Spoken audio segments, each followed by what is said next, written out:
Hi, I'm Adrian and I'm Weeki Wachee Springs' newest prince.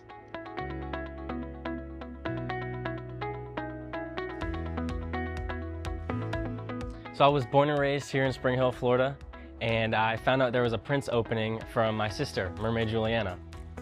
I grew up as a gymnast and playing basketball, so the audition process was actually pretty natural for me. So swimming my first show was actually very exciting. I was more excited than nervous. It was a big accomplishment and I was so proud once I was done. I think the hardest part of performing my first show was definitely just getting in, diving in first. It's always nerve-wracking getting in there first.